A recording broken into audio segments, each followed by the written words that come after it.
U.S. President Barack Obama is making his fourth trip to sub-Saharan Africa since taking office. But this leg of the journey is especially personal because, of course, the president's father was born in Kenya.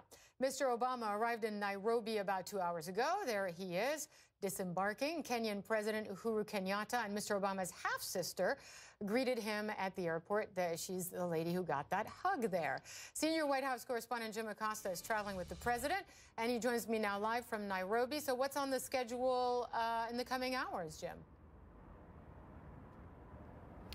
Well, Holly, he is down for the night. I have to say he just wrapped up dinner with his Kenyan relatives here in Nairobi. That is something that we did not expect.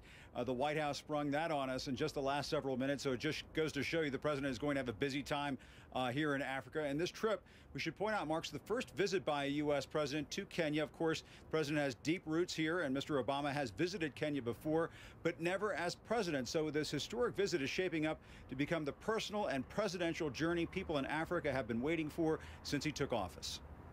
Welcome to the White House, everybody. He is the president whose biography is known across the world, a mother from Kansas and a father from Kenya. And now Mr. Obama returns to his father's homeland for his first trip as president, a visit aides say he is eagerly awaited. He's certainly looking forward to his trip to Kenya and giving him a chance to reconnect as president. He hasn't been there for a while. Still, the president's planned stops in both Kenya and Ethiopia are not without risk, as this section of Africa is still plagued by terrorist groups like al-Shabaab, which carried out the Westgate Mall massacre less than 2 years ago, killing dozens. Senior White House officials say the strategy for combating that threat will be high on the president's agenda. Obviously, we wouldn't be taking this trip if we thought that security conditions precluded us doing so. And I am so proud to come back home. He hasn't been back to Kenya since 2006, when then Senator Obama stopped in his father Barack Obama Sr.'s hometown, where he encountered long-lost relatives while getting in touch with his roots.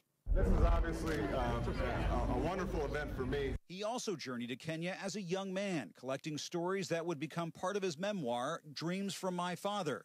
That painful experience of being abandoned by his father is now a recurring theme in his efforts to mentor young men of color. I am a black man who grew up without a father, and I know the cost that I paid for that. The president's heritage has also created plenty of political headaches back home, fueling bogus claims he was born in Kenya, forcing the White House at one point to release Mr. Obama's birth certificate. That personal history has left Kenyans anticipating this presidential trip for years, ever since they partied in the streets when Mr. Obama won the White House. And maternity wards started filling up with newborns named Barack and Michelle. But as president, he's disappointed Kenyans at times, choosing stable democratic Ghana as his first stop in Africa as president. I have the blood of Africa within me, and my family's own story encompasses both the tragedies and triumphs of the larger African story. His message to African leaders back then, tamp down on corruption and prosperity will follow. Africa's future is up to Africans. But the president has his critics in Africa who say he's ignored the continent while China spends billions. To counter that argument, the president will keep a busy schedule in Africa with major speeches planned to both business and political leaders, meaning a more personal visit will have to come later. Visiting Kenya as a private citizen is probably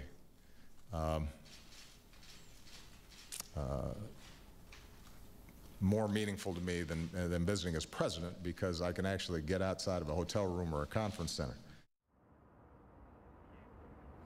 And for logistical and security reasons, White House officials say President Obama will not be visiting his father's hometown of Kogelo during this trip to Africa. Instead, relatives of the president will be here in the Kenyan capital of Nairobi, as they were here tonight. And after Kenya, the president travels to Ethiopia. He'll be the first president to visit that country as well.